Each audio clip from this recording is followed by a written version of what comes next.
Daar brullen ze nou. Oei, oei, oei, oei, oei. Oh, oer. Michiel Kalsbeek. Wat schot, Vleende man Noord. Geen Tony Brundeloon. Scootje Sielen en Sippie en Klaas. Ze binnen al zo'n mid-74 met elkaar verboen. Met Takum Simmer stappen ze uit het bootje van waaruit zij alle jaren 3 weken lang de zielwedstrijden van dichtbij volgen. Bij het Scootje Museum in Jennewoord treffen we beiden.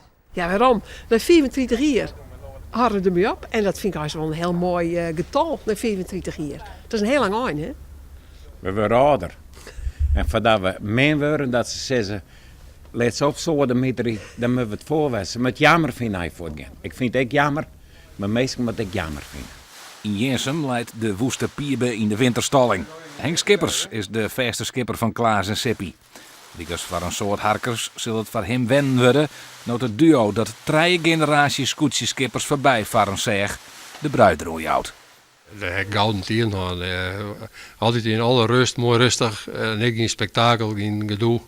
Klaas op zijn eigen manier. En Klaas kwam aan boord, die ging even liggen te sliepen. En dan vaar ik naar het wedstrijdwetter en dan zeiden ze, jongens, Klaas, het is er 4. Nou, dan, dan die het microfoontje van de moeder en dan ben ik onder. Op een meter oud zielen ze er beloos. Geweldig, de lijkt nog een preem. De skrabies is super beloos. No. En we zitten altijd midden in die wedstrijd. En er werd heel vaak zei van, oh Klaas die uitdroot za. Maar dat wie helemaal niet zo. Want wij zeggen van heel dichtbij wat er gebeurde. En daar die hij daar verslag van. Omroep Friesland gaat net op ziek naar een nieuwe Klaas en Sippie.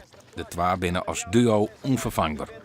Hoe het radioverslag van het Scootje Sielen er in 2013 uit Sjensel is nog net duidelijk. En lookalikes moet ik net ziek, denk ik. Hè? Omroep Friesland zal heel wat ooit betekenen moeten om het scootjesielen weer op elkaar te zetten. Wat Klaas en Sippie natuurlijk geweldig goed in. Ik ben dan 64 geworden, bestoot, Seppi. Ik was 60. Nou, ja, hebben we toch ik wel knap de eind van de route volbracht, of net? En ze fit nog. En nog lenig, hè, Seppi? Zou ook dat zijn? Mooie jonge vrouw die er nog op springt.